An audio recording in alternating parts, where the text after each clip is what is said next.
Passer d'une année à une autre, je vous dis, c'est tout un mystère. On parle de mort subite. Tu arrives à la gare d'Adjamé, tu prends ton car, tu voyages, ton cœur bat. On se balade même avec les chapelets. On parle de mauvais sort. On dit Dame Sabo est par-ci, Mamie Wata est par-là. Les revenants dans les boîtes de nuit. Mon cher, dans cette émission, nous, on veut voir clair dedans. Est-ce vrai ou est-ce faux? Est-ce un mystère ou une réalité? Aujourd'hui, on en parle dans Les Femmes d'ici.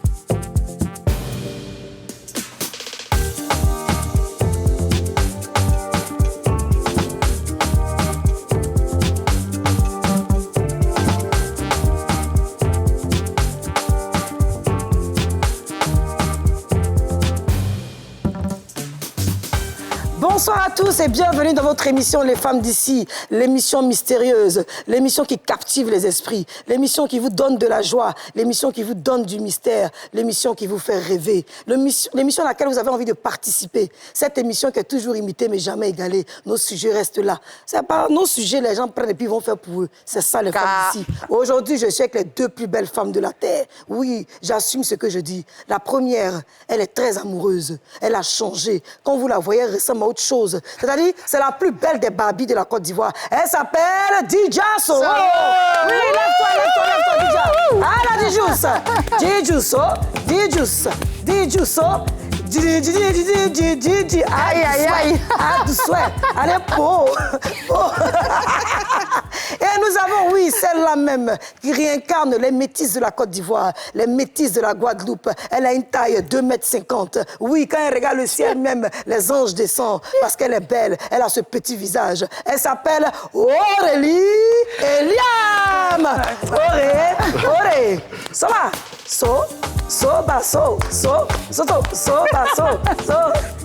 Bisous. Alors, dans cette émission aujourd'hui, les filles, je suis très heureuse d'être là et je tiens à dire aux téléspectateurs que Cathy n'est pas là. Donc, elle est partie pour les États-Unis. Elle doit faire 3 villes, New York, Miami et Las Vegas. Elle va venir avec beaucoup de surprises. Et pourquoi pas, on pourrait la voir comme ça depuis New York parce qu'on est beaucoup suivis aussi aux États-Unis. D'ailleurs, bisous à tous nos fans des États-Unis. Yeah! Hi! Moi, je fais émission, on n'applaudit pas. Qu'est-ce qui est passé? Elle a dit... Non, c'est pas normal. Je suis pas d'accord. Pour la plus belle de la Côte Oui, mais c'est la comme dynamite. Ça. Oui. 6 femmes. Oui. La femme qui a changé d'avis. Maman la voiture. Oui, la femme qui va avoir le personnage le plus puissant de la Côte d'Ivoire. Le plus puissant de la Côte d'Ivoire. Voilà, c'est pour vous ambiancer un petit peu. On va rentrer maintenant dans le sujet. Nous avons donc 2 invités, les filles. Nous avons le prophète Albéric Aka, homme religieux. Donc, lui, il va représenter aujourd'hui le côté chrétien. Hein. Il va nous apprendre beaucoup sur ce sujet. Non, mais le prophète, toi aussi, c'est trop facile. Viens passer ici. Élie a crié. Le feu est descendu, l'homme de Dieu a crié. Oh, le feu est descendu. Le prophète. Aïe, non. La chanson qui parle. Alec Boy. Yeah. Voilà. Et nous avons accordé le coach Baba. Oui, coach, lève-toi. Allô, coach. Coach, oui, tu es à l'écoute aujourd'hui. Yeah. Le coach, allez. Moulma Lili. Yuma Lala. Aye, bossi Lala. Coach Baba Benana. Coach Baba Benakuma. Bibé Benatalo. Voilà, alors, c'est une émission qui commence bien, on est très heureuse. Nous sommes encore dans la fête, c'est chic, c'est intéressant. Alors, aujourd'hui, nous sommes venus dans le camp ennemi pour arracher ce que le diable a volé. Non, là, piétinons. Voilà, le TNC, il va nous chasser, on a cassé le plateau, on piétine. Vraiment. Alors, Dija, dis-moi un peu, est-ce que tu as entendu parler de ce mystère autour du 31, de la fin de l'année? Oui, tous les ans, c'est la même chose. On nous dit faut pas sortir, il y a tout dehors. C'est là où les sorciers profitent au maximum. Je ne sais pas si la fin de l'année coïncide avec quelque chose mystiquement ou spirituellement, mais c'est ce qu'on entend. Donc, à chaque fois, quand on était petite, on avait déjà peur parce qu'on disait « Dame, ça va être dehors, il y a des révénants dehors, il ne faut pas sortir et tout. » Donc, nous, finalement, on reste à la maison le 31 et puis voilà. Et ça, c'est parce que les parents te le disent ou bien tu es né, ça se passe comme ça chez vous? Bon, avant, on nous disait, mais on sortait quand même. C'est ça. C'est ça qui est ça aussi. On nous disait, mais 31, si tu n'as pas fait 31 dehors, c'est que tu n'as pas fêté. Mais aujourd'hui, je pense que c'est l'âge qui fait qu'on préfère rester à la maison en famille et puis passer le réveillon tranquille. C'est ça, plus de sagesse. Plus de sagesse. Et toi, Aurélie, dis-nous un peu, est-ce que tu as une histoire autour de ce mystère-là? Non, pas d'histoire en particulier, mais comme tout le monde, hein, j'entends des rumeurs. Depuis très jeune, où on nous dit, en tout cas, et même pas des rumeurs, des faits qui arrivent, des enlèvements d'enfants, des sacrifices humains. Il y a tellement de choses. Mais quand on est jeune, effectivement, on ne se rend pas compte de ça. On se dit, bon, heureusement d'ailleurs, nos parents prient beaucoup pour nous. Donc le 31, c'était toujours le show. Par contre, moi, depuis quelques années, quand même, ça va faire 2-3 ans que je fais la traversée en prière, parce que c'est important pour en tout cas, quand tu deviens parent, déjà de prier pour ses enfants, mais de prier pour soi-même, pour bénir l'année qui arrive, parce que c'est pas évident. C'est ça. Ouais. Alors aujourd'hui, on a posé la question aux Ivoiriens. Hein. On est allé jusqu'à dans le fin fond d'Abidjan. On dit, que feriez-vous le 31 décembre? On écoute.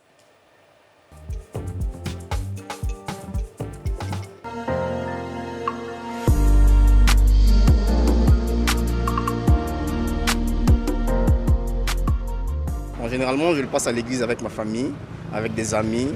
Voilà, nous rendons pour la vigile. Après la vigile, tranquillement, nous rentrons à la maison. Mais bien avant de rentrer à la maison, nous partageons un repas en famille, histoire de dire merci à Dieu, merci pour tout ce qu'il a fait pour nous durant toute l'année civile. Et voilà, juste après ça, on rentre tranquillement à la maison. C'est comme ça que généralement, j'ai pour habitude de fêter les fêtes de fin d'année. Étant croyant, étant issu d'une famille chrétienne, j'ai grandi sur l'éducation chrétienne et nous avons pour habitude de rendre grâce à Dieu parce que la vie, c'est un don de Dieu. Donc nous rendons toujours grâce à Dieu pour la vie qu'il nous donne. Raison de plus déjà pour, en fin d'année, lui rendre gloire pour toute la santé qu'il nous a donnée, mais aussi pour lui confier la nouvelle année qui va venir. Voilà, donc pour nous, c'est vraiment important de confier ce moment à Dieu et voilà, de passer ça en famille tranquillement. Je prévois aller au culte avec mes enfants, en famille. C'est tout, quoi. Et puis après, maintenant, partager un petit repas avec mes frères et sœurs. Rester en famille, c'est-à-dire être avec la famille, tout et tout. Faire un petit repas et puis après, aller à l'église voir la nouvelle année tranquille. Il faut remercier Dieu avant tout parce que vous avez vu la nouvelle année. Ce n'est pas donné à tout le monde. Donc c'est beaucoup important pour moi. On remercie Dieu d'abord pour nous avoir connu toute l'année 2022. Voilà, on va passer dans une nouvelle année, dans on peut dire quelques jours. Je crois qu'il faut d'abord aller à l'église, dire merci à Dieu pour nous avoir préservés durant toute cette année. Et puis maintenant, après l'église, maintenant le premier, on peut essayer de manifester, partager quelque chose avec les voisins et puis les amis et autres. Voilà. Donc moi, c'est ce que je prévois.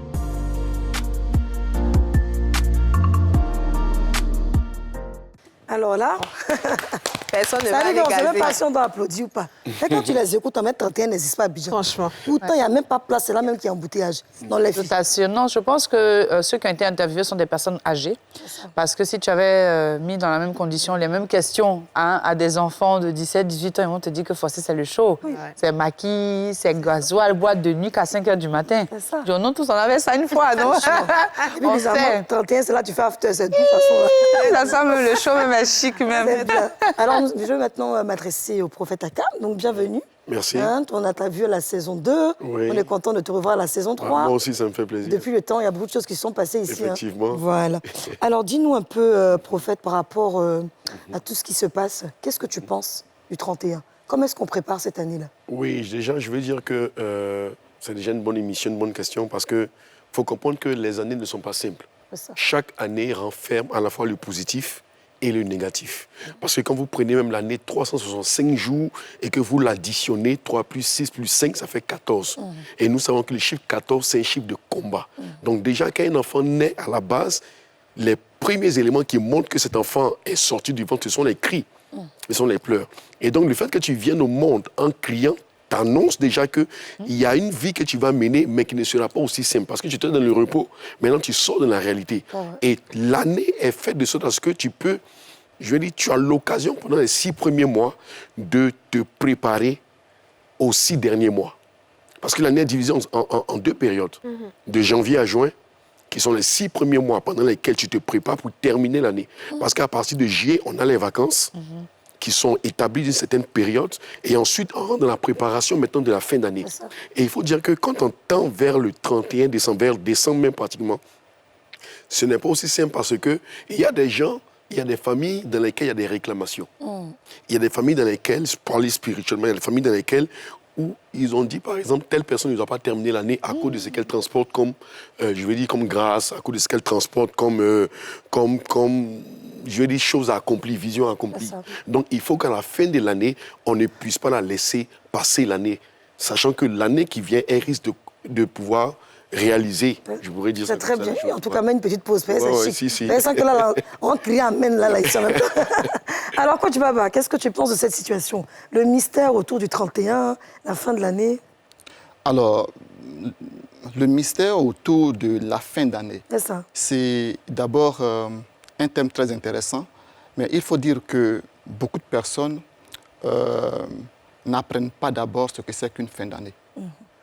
Parce qu'avant de savoir le mystère qui tourne dans la fin d'année, il faut d'abord comprendre qu'est-ce que c'est qu'une fin d'année. La fin d'année comporte 3 dimensions. Il y a une dimension de rétribution, c'est-à-dire la fin d'année, c'est comme si tout ce qui s'est passé pendant toute l'année, il va y avoir un moment où on va te rétribuer. Et qui va te rétribuer, si tu peux? Justement, sur le plan spirituel, vous voyez, l'homme de Dieu parlait donc d'un calcul, mais on va plus loin. Vous voyez, par jour, Dieu nous donne 86 400 secondes. Par mois, vous avez environ 2 592 000 secondes. Par an, vous avez 31 104 000 secondes. Et pendant ces secondes-là, Dieu te l'a offert. C'est une ressource que Dieu t'offre gracieusement et gratuitement. Qu'est-ce que tu en as fait? Les 31 104 000 ressources que Dieu t'a offertes pendant une année, qu'est-ce que tu en as fait? Est-ce que là-dedans, tu as trouvé une petite ressource pour pouvoir faire sourire quelqu'un?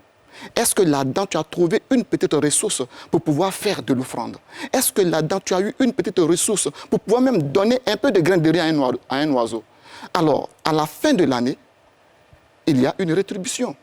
Il va falloir maintenant qu'on te dise, mais moi, en tant que le Seigneur des mondes, je t'ai donné 31 104 000 secondes. Qu'est-ce que tu en as fait? Et à la fin de cela, maintenant, on va te donner maintenant un cachet. Et donc, c'est cela, la première. Est-ce que la rétribution, à vous entendre, on parle de rétribution et tout ça, mais la rétribution n'est pas physique, on ne la voit pas. Justement, effectivement. Donc, comment on peut la percevoir, la ressentir? Alors, en fait, ce que je veux dire, c'est que cette rétribution, c'est comme si ce sont des ondes. C'est comme si ce sont des ondes, c'est comme si ce sont, on va dire, des énergies. On a parlé tout à l'heure de positif et de négatif. En réalité, ce sont des ondes positives et des ondes négatives. Si, par exemple, les 31 104 000 secondes que moi j'ai eues dans l'année, j'ai eu à faire des bonnes choses, des bonnes actions, je vais avoir par derrière des ondes positives, des énergies positives. Et ces énergies et ondes positives vont être comme des pare-chocs pour moi. Ça va être comme des anges pour moi. Ça va être comme des choses qui vont me protéger. De telle sorte que, comme je le dis, la fin d'année, c'est comme un boomerang.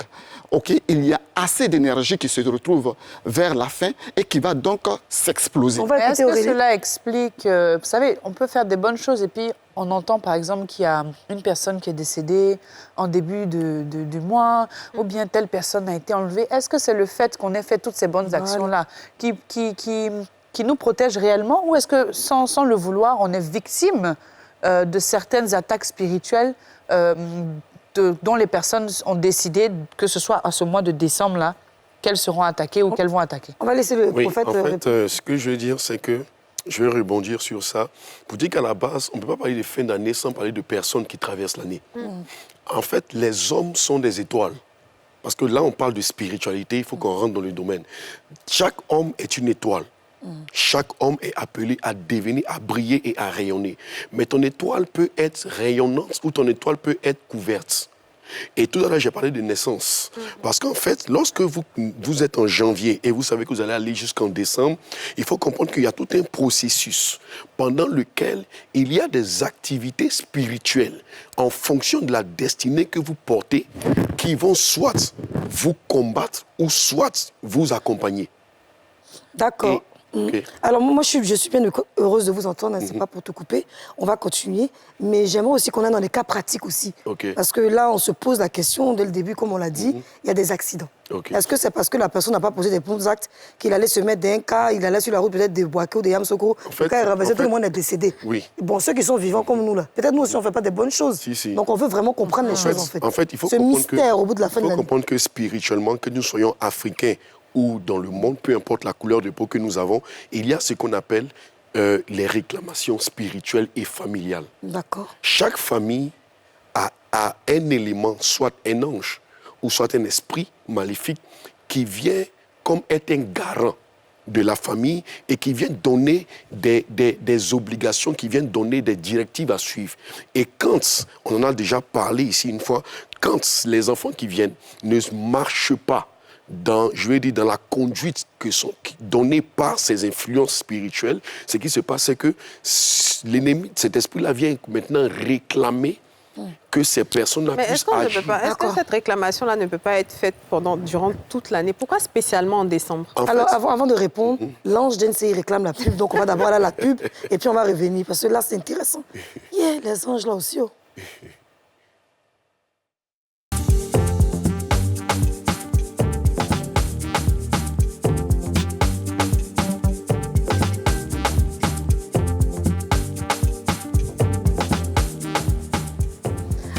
De retour dans votre émission préférée, Les Femmes d'ici, nous sommes toujours avec le prophète Aka et bien sûr le coach Baba.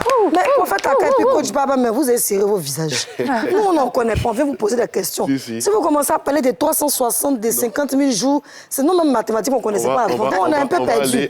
Oui, dites-nous là quelque chose de simple. Là, vraiment, on a compris. Sur la question. Oui, voilà, donc parce que j'étais un peu perdu. Pourquoi est-ce que c'est spécialement en décembre et à toutes ces réclamations. Parce qu'en fait, il faut savoir que nous sommes dans des périodes, saisonnières. Chaque année est une saison. Et qui parle de saison, parle de la loi de s'aimer et la loi de récolter. Il a brossé comme un peu tout à l'heure. Le dire, le coach vient de le dire, oui. C'est-à-dire que vous êtes dans une famille, vous vivez, vous menez votre vie comme vous le voulez. Et à la fin de l'année, on ne peut pas parler forcément de rétribution. C'est vrai, on peut peut-être brosser, mais en réalité, à la fin d'une saison, comment est-ce que je peux le dire? À la fin de la saison, on peut prendre même décembre. On peut prendre le mois de décembre. Restons sur le mois de décembre. Voilà, parce que c'est ce qui est le plus intéressant. Justement, décembre, prenons le mois de décembre comme étant le premier. Justement, prenons le mois de décembre comme le mois clé. Lorsque nous arrivons en décembre, il y a ce qu'on appelle des forces spirituelles qui sont réelles, que vous le vouliez ou pas. Vous êtes d'accord, coach Baba? Alors, il y a des forces spirituelles. Les forces spirituelles existent. Ces forces-là, c'est quoi? Ces forces-là viennent dans le but de pouvoir prendre ce qui est censé produire la vie dans l'année qui vient. Alors ça, c'est spirituellement. Ça, c'est spirituellement parlant. En parlant de ça, parce que c'est vrai, on peut poser des actes qui sont bons comme mauvais, et ça, comme on dit, que ce soit spirituel ou pas. Spirituellement, les actes bons comme mauvais que nous posons ne viennent pas empêcher. On aura toujours des conséquences. Justement. Mais quand vous avez un enfant en bas âge, qu'on utilise pour faire un sacrifice, c'est pas de la faute du parent qui... On va dire, oui, le parent n'a pas surveillé, mais la personne qui utilise un enfant pour faire le sacrifice, là, qu'est-ce que ça lui apporte en termes de choses pour pouvoir... Alors, on va laisser coach Baba répondre et ensuite tu vas... ma question, en fait. Oui. Dans le monde... Alors, il y a des sacrifices d'enfants, il y a des sacrifices d'humains, mais souvent, ce sont plus même les enfants qui sont attaqués en fin d'année. Pourquoi? Parce que dans le monde spirituel, il y a des monnaies d'échange. Pour monter en termes de graduation, monter en termes d'énergie, monter en termes de puissance. Non, j'ai dit, prophète, toi, on a l'église. Quand tu parles d'enfant, nous expliquer un peu. C'est vrai, non, mais je ne comprends pas trop. Il a bien expliqué, mais on veut aussi ton explication. Non, en fait, ce qu'il faut comprendre, c'est que dans le monde spirituel, la question nous revient. Oui, il y a deux grandes tendances.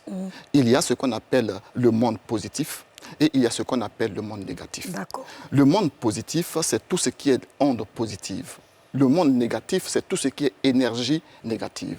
Alors, lorsqu'on prend par exemple un bébé, quand on parle d'énergie négative, cela ne veut pas dire que l'énergie négative n'est pas puissante. Elle est autant puissante que l'énergie positive. Seulement que certaines personnes trouvent que cette énergie négative qui est vraiment plus partante, négative, là, elle est plus partante, elle est plus puissante, elle va plus rapidement.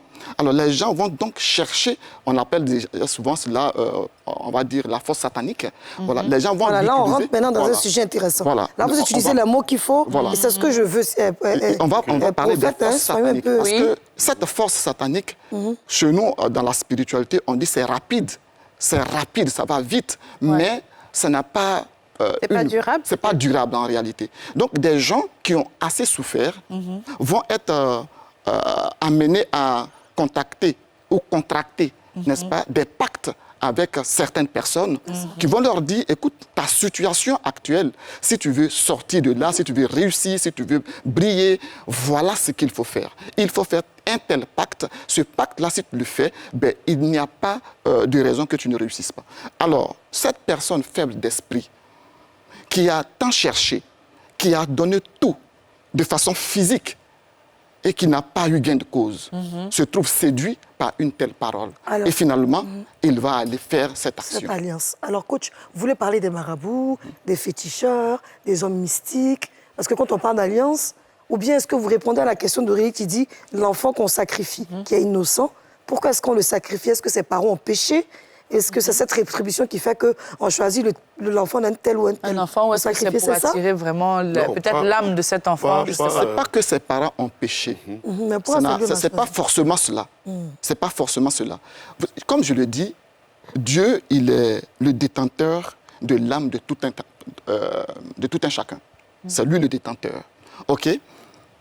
Les forces du mal, les forces sataniques, ont pour réseau le fait de pouvoir utiliser le summum de la pureté.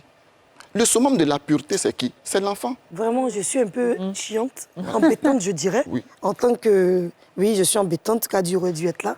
Mais moi, j'aime bien quand c'est terre à terre, pour qu'on puisse comprendre. En fait, parce que là, on a vu voyager un peu un autre esprit et on est dans les nuages. On dit 31, il y a problème. Les gens sacrifient les enfants. Comment est-ce que vous expliquez ce phénomène? Sataniste, c'est-à-dire, on va dire le bien et le mal.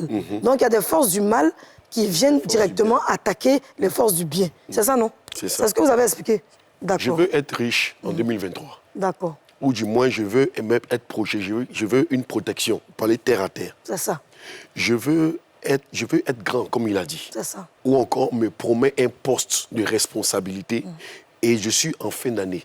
Et on sait tous que la fin d'année, tout le monde cherche à rentrer dans la nouvelle année.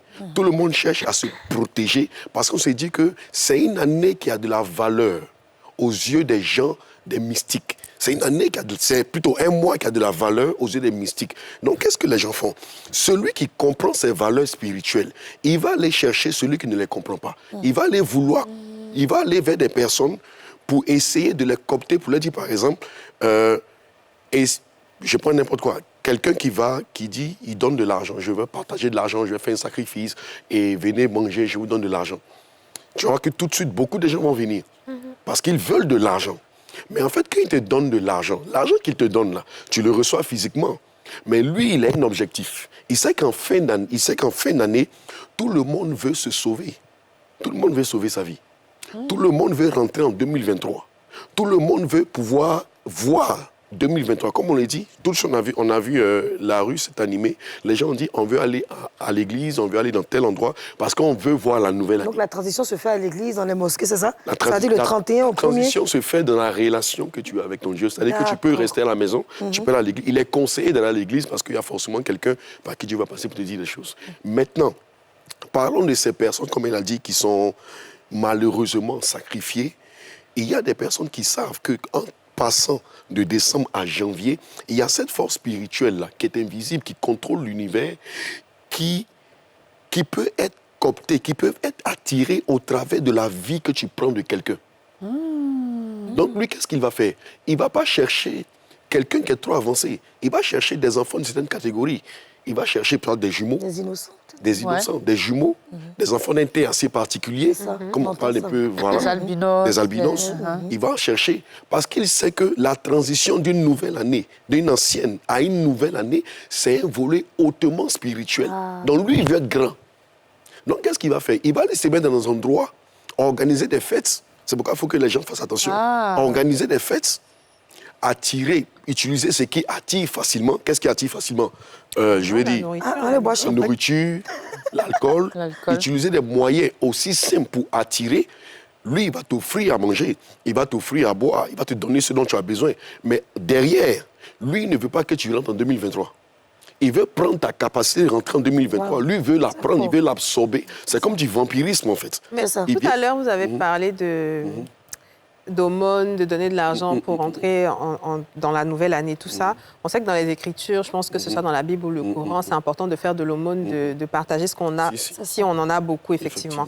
Donc, voilà, à partir de ce moment-là, je me dis, c'est pas forcément... Moi, je dis, si aujourd'hui j'ai de l'argent, que je veux faire un sacrifice, je m'en fous de ce que la personne a en elle ou quoi. Moi, je fais juste du bien. Effectivement, il y en a qui font du bien, mais il y en a qui le font... Mais en fait, à côté de ça, j'ai une question assez pratique. Pour quelqu'un qui ne s'est pas préparé, qui n'a pas eu connaissance que la fin de l'année se prépare dès le début, comment est-ce qu'elle fait, vous, en tant que coach de vie, le volet vraiment... Comment elle prépare son entrée dans la nouvelle année? Et puis spirituellement aussi, prophète Aka, comment est-ce qu'on prépare spirituellement la nouvelle année? Et puis comment même une personne, dans son développement personnel, prépare la nouvelle année? On va laisser coach répondre. Alors, pour mieux préparer la nouvelle année, il faut d'abord chercher à te connaître toi-même. Parce que tu ne peux pas devenir ce que tu veux si toi-même tu t'ignores. Et malheureusement, beaucoup de personnes, c'est d'ailleurs ce qui fait les raccourcis. Les gens font des raccourcis pour aller faire des sacrifices, pour aller faire des pactes, etc. Parce que ces personnes-là ne se connaissent pas, ils s'ignorent, et donc ils vont aller se confier à quelqu'un d'autre qui va donc les utiliser. OK? Alors, donc, la meilleure des choses pour pouvoir préparer une nouvelle année, c'est d'abord chercher à créer ce qu'on appelle ta fondation. La fondation, vous voyez, quand tu veux te construire, quand tu veux te bâtir, quand tu veux être spirituellement à un certain niveau, la maison que tu construis, tu ne peux pas la construire sans une fondation. Tu es obligé de créer d'abord la fondation avant de mettre la maison là-dessus. Et ça, ensuite, là, la maison devient résistante. Et c'est identiquement la même chose pour toi-même. Il faut d'abord créer ta propre fondation, qui est ta connaissance de toi-même, avant de chercher à faire quoi que ce soit. Est-ce qu'il y a des questions qu'on peut se poser pour apprendre à se connaître? Exactement. Il y a tellement de questions. Il y a tellement de questions. On peut les avoir. La première question qu'il faut se poser, c'est qui suis-je? Qui suis-je? Qui suis-je? C'est la première question, c'est la question la plus simple. Qui suis-je normalement ou qui suis-je spirituellement? Oui, qui suis-je? Et généralement, vous allez voir que les gens ne se connaissent pas. Ils vont par exemple donner leur nom, ils vont par exemple donner leur corps, ils vont par exemple donner leur caractère, ils vont par exemple donner tout ça. Mais quelle est la réponse adéquate à qui suis-je? C'est ça. Alors, vous êtes, si vous voulez... On va prendre un exemple sur vous. Vous êtes coach Baba. Et répondez-nous à ces questions pour qu'on puisse comprendre. Si je veux répondre, je dirais simplement que je suis âme. Je suis âme. Et là maintenant, si je suis âme, alors quelles sont les dimensions de cette âme-là? En fait, je vais aller dans le sens de comment se préparer. Il faut savoir que chaque homme a 3 parties. Il y a l'esprit, il y a l'âme et le corps. L'âme parle des émotions. Durant tout le cheminement de janvier jusqu'à décembre, quel a été ce mouvement des émotions? Comment ça s'est passé? Quels sont les gens que j'ai rencontrés? Qu'est-ce que ces gens l'ont laissé en moi? Qu'est-ce que ces gens l'ont déposé? Qu'est-ce qui a pu se développer dans ma vie? Émotionnellement parlant. Prenez une femme qui aimait peut-être beaucoup pleurer. Et en temps vers la fin de l'année, et elle réalise que émotionnellement, il n'y a pas eu de changement. Il n'y a pas eu de changement. Elle est toujours triste. Il y a toujours une tristesse qui est là. Ça veut dire que toute l'année, là, spirituellement parlant, il n'y a pas eu un acquis. Au contraire, il y a eu des pertes. Puisque toute chose qui est spirituelle agit sur l'émotion.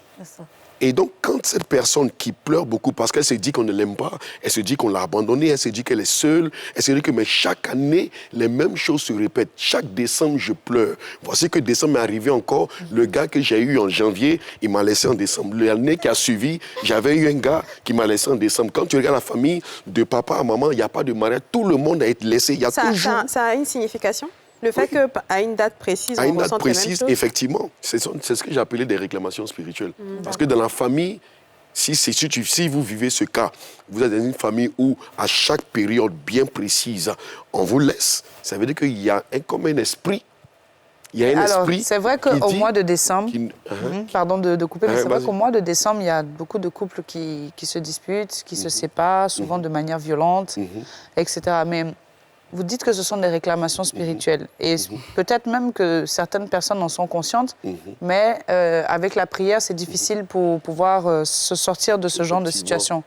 Qu'est-ce qu'il faut faire concrètement pour justement surmonter ces attaques pour passer la nouvelle année avec de nouvelles dispositions pour justement, ne plus que ce genre de choses arrivent? Effectivement, comme j'ai dit, l'homme est tripatrie, il y a l'esprit, il y a le corps. Et pour empêcher, en fait, de pouvoir traverser l'année dans ce genre de situation, il faut préparer sa fin d'année. On la prépare comment Oui, justement. De janvier à juin, vous avez déjà 6 premiers mois. Vous voyez? Et les 6 derniers mois sont des mois pendant lesquels vous vous mettez dans la prière. OK. Vous vous mettez dans la prière. Le mois de repentance. Hein. Voilà. Oui, la repentance. Vous savez plus ou moins ce à quoi vous êtes confronté. Pendant toute une année, tu sais ce à quoi tu as été confronté avec ton ami, avec ton conjoint. Tu sais ce que tu as vécu. Et chaque fois que l'année est en train de finir, il faut que vous preniez un temps pour vous asseoir, pour essayer de voir qu'est-ce qui a marché, qu'est-ce qui n'a pas marché. Et puis, quelles sont les forces spirituelles qui ont été, je vais dire, présentes. Notamment, comment est-ce qu'on peut le savoir? Par les rêves. Les rêves sont des éléments et des portails spirituels qui vous permettent de comprendre ce qui se passe. Même quand des personnes sont en train de se séparer, les rêves vont toujours vous indiquer qu'il y a un élément qui ne va pas. C'est ça. Bon, alors moi, ce que je vais essayer de faire, les filles, coach, on va aller dans des cas pratiques. Comme ça sera plus simple. Et on va mieux comprendre. Parce que là, on rentre dans vraiment une grande spiritualité. Et je pense qu'il va falloir qu'on fasse une deuxième, une troisième émission pour comprendre. On ne pourra jamais finir et le temps imparti ne nous permet pas. Alors, on va sur un cas pratique. Les filles, vous avez des questions aussi pour ça. Chaque année, dans la famille de X, il y a des accidents de voiture. On sait que chaque année, dans la famille d'X, il y a des accidents de voiture. Les gens meurent de la même façon. Coach, qu'est-ce que ça veut dire? Est-ce que c'est un hasard ou bien est-ce une situation mystique qui se passe dans la famille? Alors... Surtout au mois dans la fin de... Oui, justement. Comme je l'ai dit, vous voyez... Moi, je veux qu'on réponde à la question et comme ça. En fait, on ne peut pas tout de suite dire que c'est forcément mystique. C'est ça. Le dire, c'est un raccourci, je veux dire. En fait, il faut savoir simplement que les fins d'année sont très chargées. Spirituellement. Spirituellement, émotionnellement, de façon avec les ondes et tout ce qu'on appelle énergie. Aujourd'hui, actuellement, tout le monde est convergé vers la fin de l'année. Tout le monde. Quelqu'un me parlait de quelqu'un qui est dans un car et puis qui va faire un accident. Mais imaginez le nombre de personnes qui se trouvent dans ce car. Imaginez le nombre, n'est-ce pas, d'énergie. Et quel genre d'énergie se trouve dans le même cas? Là, je comprends mieux, d'accord. Quel genre d'énergie se trouve dans ce même cas? Il y a des gens qui planifient, par exemple, aller danser. Il y a des gens qui planifient aller chercher leurs ex. Il y a des gens qui planifient aller trouver, on va dire... Voler, braquer les gens. Voler, braquer, tuer. Donc, il y a assez d'énergie qui sont tumultueuses dans ce cas. D'accord. Mais attendez, vers la fin, ça va exploser. Je veux simplement dire Est-ce qu'il faut tout ramener même à ce volet énergie spirituelle? Est-ce qu'il y a beaucoup aussi d'imprudence pendant les fêtes de fin d'année? Il y a l'euphorie humaine aussi. Non, en fait, ce que nous sommes en train de dire, il y a bien évidemment, même quand on parle aussi de la spiritualité, c'est d'abord la prudence. Tu ne peux pas être spirituel sans être prudent. C'est ça. Et ça, c'est votre réponse. C'est même pas possible. Il faut que tu sois quelqu'un qui soit, on va dire, très sage dans tes élans. Donc, quand j'étais en train... Vous m'avez coupé sur... Alors, quand tu vas revenir, tu as répondu. Elle t'a pas coupé, tu as répondu. On dit qu'il y a problème des cas, il y a accident. Est-ce que c'est mystique chaque année? Tu as expliqué quelque chose qu'on ne savait pas. Moi, je veux dire, on a appris quelque chose de grand aujourd'hui. C'est qu'il y a beaucoup d'énergie ensemble qui se mettent ensemble. Donc, ça crée ce boom-là. Là, il y a beaucoup de mauvaises énergies, c'est ça? C'est ça. Donc, c'est ce qui l'année dernière, expliquer les accidents réguliers dans une famille. Souvent. Et spirituellement, comment tu expliques? Spirituellement, moi, je dis qu'il y a des réclamations spirituelles, il y a des esprits, des entités spirituelles qui ne veulent pas qu'une année finisse sans qu'il n'y ait de sang versé. Alors, c'est parfait. Pour que le sang puisse se verser, il faut aussi qu'on aille à la pub pour comprendre ces choses-là.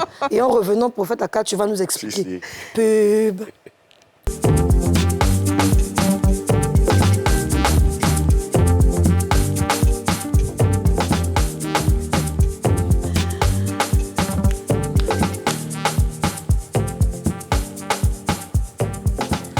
De retour dans notre émission Les Femmes d'ici, nous sommes avec le prophète Aka et le coach Baba.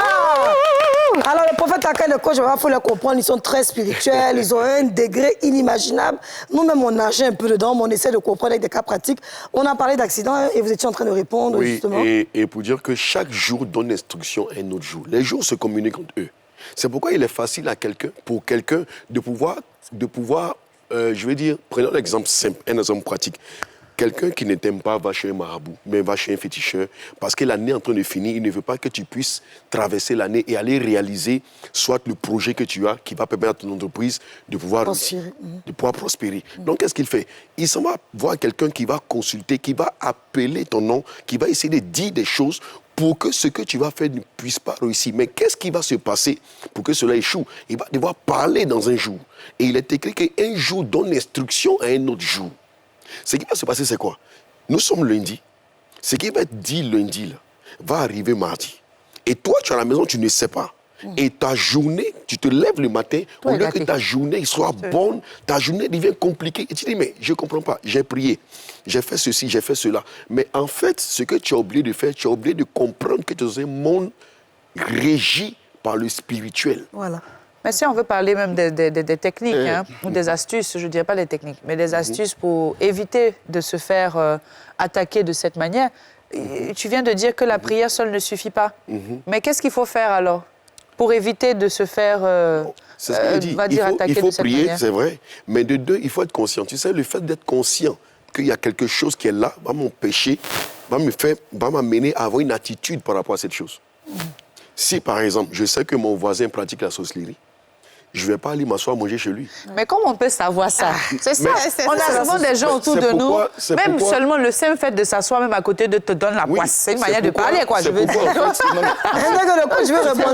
En fait, ce que je voulais quand même, quand on redresse un peu, c'est que quand on parle de spirituel, on ne parle pas forcément que tout soit négatif. C'est ça. Le spirituel, ce n'est pas forcément négatif. Le spirituel, ce n'est pas seulement... D'ailleurs, même le spirituel, c'est plus positif que négatif. Seulement que les gens ont tendance à voir que le négatif va plus rapidement et donc ça donne à cela, au lieu de venir prendre ce qui est positif. Maintenant, ce qu'elle est en train de dire, c'est tellement intéressant. Voyez-vous, la prière seule ne peut pas suffire. Pourquoi? Parce que la personne même qui prie ne se connaît pas. Elle ne se connaît pas comment elle... Je reviens à ça parce que c'est tellement important. Vous voyez, vous ne pouvez pas dire que je prie Dieu. Je prie Dieu. Vous êtes en train de prier Dieu. Ça veut dire que vous pensez connaître Dieu. Mais vous-même, vous ne vous connaissez pas. Comment... je veux dire, dans cette ignorance, d'ailleurs, dans les Écritures, Dieu dit quelque part que son peuple périt par ignorance. Mais de quelle ignorance parle-t-on? Mais c'est l'ignorance de soi. Tu t'ignores toi-même. Mais forcément, tu vas ignorer le Dieu même que tu pries. Donc, tu pries quoi, en réalité, dans cette ignorance? Donc ça veut dire que quand on ne se connaît pas, on ne prie pas forcément de la bonne manière. Voilà. En fait, ce que je veux dire, c'est que, je l'ai dit tantôt, la meilleure manière de pouvoir construire, contrecarrer tout ça, c'est d'abord apprendre à se connaître.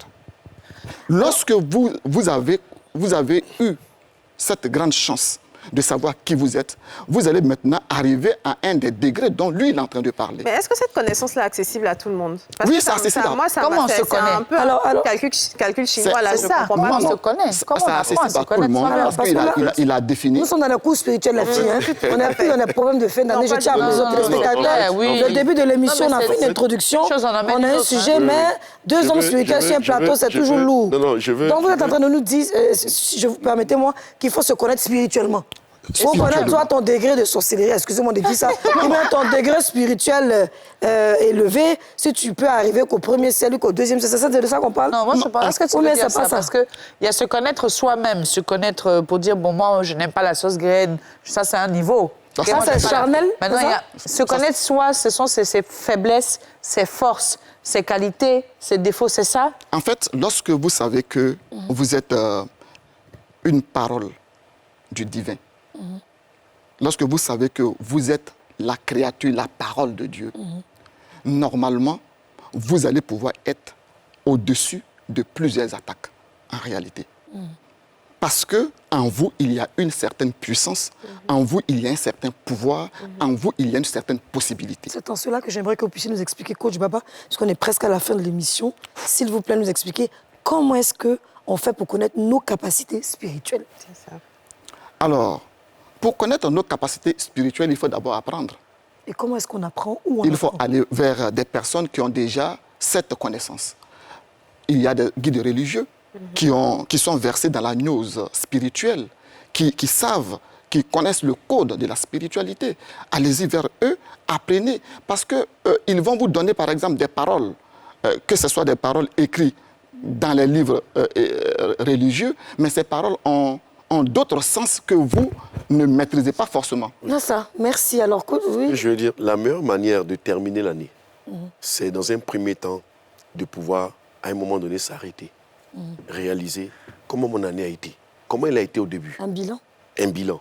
Dans un premier temps. Un bilan spirituel ou un bilan... Un bilan en général. Général. Un bilan en général. De janvier jusqu'à maintenant, qu'est-ce qui a marché? Quand je me suis approché de Dieu, quand je suis allé prier, qu'est-ce qui s'est passé? Qu'est-ce qui a marché? Qu'est-ce qui m'a aidé? Est-ce qu'aujourd'hui, je peux dire que l'année qui vient sera-t-elle pareille ou pas à celle qui est en train de finir? Parce que le bilan me permet de pouvoir avancer.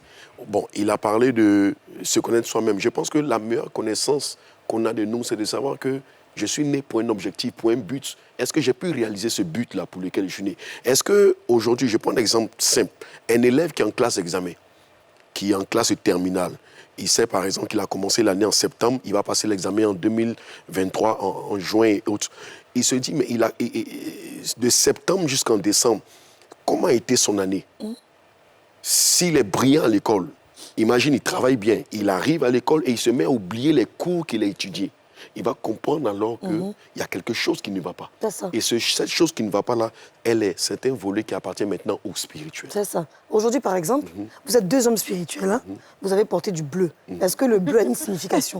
Parce que nous, on veut apprendre. Parce que vous deux, vous avez porté bleu, vous pouvez vous lever si vous permettez. Et puis aussi non, levez-vous, parce que vous voulez nous faire voyager, pour aller au Océan, on n'a jamais arrivé là-bas. Les deux sont en tunique. Vous connaissez avant? Apparemment, c'est la tenue des... Voilà, donc c'est la tenue pour venir parler de la fin de l'année. Non, pas forcément. Non, la fille, cette année, la couleur de prédilection, c'est le bleu. C'est le bleu. Quelle est la signification du bleu pour vous rassurer, de Dieu? Moi, j'aime le bleu parce que ça détend. Ça détend. Ouais. D'accord. Alors, vous savez, il y en a qui sont encore à la maison, qui n'ont pas encore trouvé la réponse. Oui. Pourquoi est-ce qu'à la fin de l'année, on nous dit que quand les hommes vont en boîte, ils tombent sur des femmes, des fois ça peut être des sirènes, des fois ça peut être des revenants. Pourquoi? Quel est ce mystère? Comment est-ce qu'on peut... aussi des Comme j'ai dit, à la Ça. fin d'année, il faut comprendre que chaque année, c'est un portail qui est ouvert sur une autre année. Et donc, du coup, il y a toutes sortes de choses. Il a parlé d'énergie et d'ondes. Moi, au lieu d'appeler énergie et ondes, j'appelle ça le monde spirituel, qui est plus réel que le naturel. C'est une année qui finit, qui va donner naissance à une nouvelle année et à de nouveaux objectifs, à une vision encore plus grande. Donc, en ce qui concerne cela, il y a des œuvres des ténèbres qui vont, par exemple, tu vas en boîte de nuit. Mais quand tu vas dans la boîte de nuit, l'atmosphère qui régit la boîte, c'est une atmosphère qui est déjà prédestinée et préétablie pour quelque chose de négatif. Je ne dis pas que... Non, mais... tu vas en boîte de nuit. Tu ne connais pas celui qui te sert. Tu ne sais pas qui va. La plupart des gens se font empoisonner. Pourquoi? Parce qu'il y a déjà ce lieu-là qui te garantit c'est déjà un environnement hostile et préparé à ce que quand tu vas ressortir de là, soit si tu es une femme, excusez-moi du terme pour ce que j'ai dit, si tu es une femme et que quelqu'un te drague, qui t'a invité en bas, que tu es parti, bon, tu sais où ça va finir. Non, pas forcément. Non, ça va à l'hôtel, dans la chambre pour causer. Mais tu n'as plus dit ça. Si tu ne peux pas dire que tu es parti en boîte de nuit pour aller signer un contrat. Oui, mais il y a des gens qui vont en boîte de nuit juste pour danser parce qu'ils aiment danser. Il y a des possibilités. Mais je veux dire que pas trop d'accord. Le volet spirituel se trouve dans certains endroits. Exactement. Il y a des endroits, tu peux aller par exemple, je dis n'importe quoi, tu peux aller au glacier et puis avoir la même atmosphère que dans un bar. Tu peux aller au restaurant, Tu ne peux pas aller au cinéma. C'est-à-dire, les filles, ce qu'il veut nous dire, c'est qu'on va comprendre ça comme ça. Quand tu vas dans un bar où tu sais que, par exemple, il y a des filles de joie qui sont présentes, forcément, tu n'as pas les mêmes pensées que quand tu vas aller t'asseoir peut-être au maquis, boire un verre, manger, discuter. C'est un peu ça que vous dites, hein? Oui, c'est ça, en fait. D'accord. Tu vas rencontrer des gens qui tu as parlé tout à l'heure de sirènes des eaux, d'esprits impurs et tout, mais il y a des endroits qui sont privilégiés où tu peux rencontrer ce genre de choses.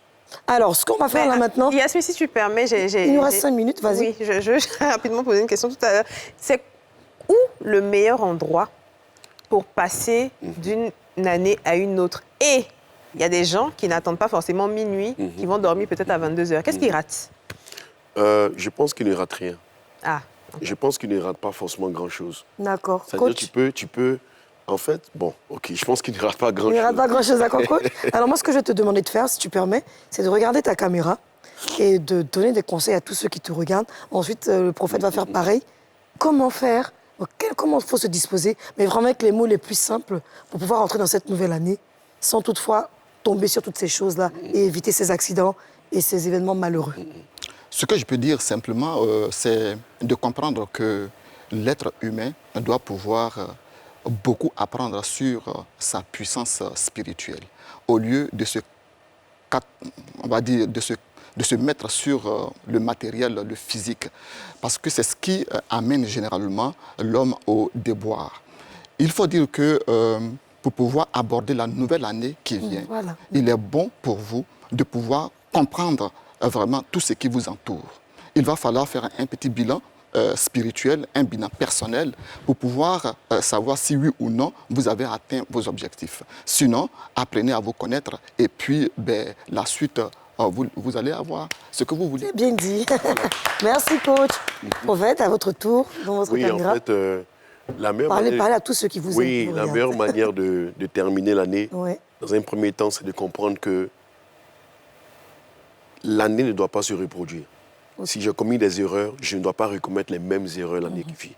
Il faut que je m'organise.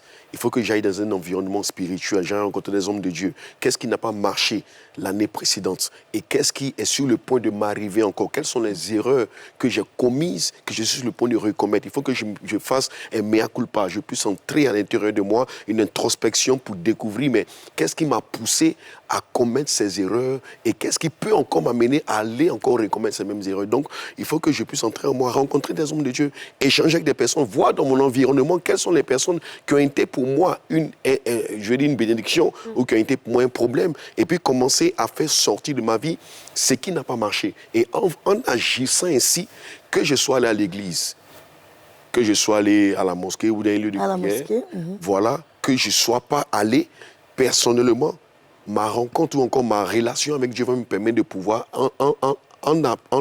en tenant compte de tout ce que j'aurais déjà fait, cette relation va me permettre de pouvoir avancer. Merci beaucoup. Merci beaucoup. On est désolé de couper comme ça. Je sais, Yasmine coupe beaucoup, mais on n'a pas le choix. Alors, Didja, toi aussi, est-ce que tu peux nous dire quel conseil tu peux donner à tous ceux qui te regardent, qui t'aiment bien? Comment finir cette année en beauté? Moi, je dirais... Moi, je ne suis pas une personne qui prend des résolutions. De façon générale, je fais un bilan, mais je ne prends pas de résolution. J'aime savourer la vie comme elle arrive. Donc, c'est de faire votre bilan, de tenir compte de vos erreurs et puis de faire en sorte, comme le prophète a dit, de ne pas les reproduire. Ce n'est pas un péché de commettre des erreurs. Je pense que tant qu'on vivra, on en fera autant. Mais il est important de les réduire au minimum. Donc voilà, et puis prenez soin de vous, aimez-vous et puis aimez les gens autour de vous aussi. C'est trop beau. Allez, on applaudit, allez. Aurélie? Écoute, je pense que vous avez vraiment tout dit. C'est ça. La fin de l'année, c'est toujours une période de bilan de soi, bilan de ce qu'on a pu accomplir, de ce qu'on n'a pas pu accomplir. Donc, de faire le point de ça et puis de chercher à être une meilleure personne. Chaque jour, même pas attendre la nouvelle année, mais être une meilleure personne au fur et à mesure pour la famille, pour son entourage et pour tout ça. Et puis, de toutes les façons, je pense que le plus important, c'est d'être heureux. Et puis, voilà, je vous fais de gros bisous. Voilà, merci de nous avoir suivis. Je pense qu'on a eu de très bons conseils. Merci au prophète Aka, merci au coach Baba. Je pense que vous allez revenir sur ce plateau. Et je pense qu'on n'a pas vraiment abordé le sujet à fond. On a plein de choses à dire. Et pourquoi pas faire une émission 2 où chacun aura peut-être 15 minutes pour s'exprimer sans qu'on puisse vous couper la parole. Ça serait extrêmement bien. Voilà. Écoutez, on se retrouve demain pour une nouvelle émission. En attendant, je vous fais plein de bisous et passez une très bonne année.